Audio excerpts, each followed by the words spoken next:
بصوا يا جماعة، لازم تفهموا حاجة على فرنسا. بقالنا كام سنة كده من أول ما ماكرون مسك الرئاسة، الدنيا ما عادتش حلوة، أو العيشة فيها بقت صعبة قوي.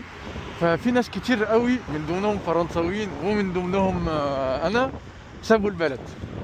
يعني مثلا في 2024 2.5 مليون فرنساوي راحوا عاشوا في بلد تانية وسابوا فرنسا، وده كان في 24. لسه الارقام ما طلعتش في 25، وبيقولوا هيبقى اكتر من كده، و26 هيبقى اكتر من كده، و27 عشان تبقوا عارفين هيبقى في رئاسه جديده. والرئاسه الجديده هتبقى من لادغوات اللي هم العنصريين يعني في البلد. فده مش كويس خالص للي هم المسلمين والعرب وناس كتير يعني. فعشان كده في ناس كتير بقى دلوقتي بيفكروا يروحوا بلد تاني، ويرجعوا مثلا مصر. مصر ايه ام الدنيا. يلا سالي.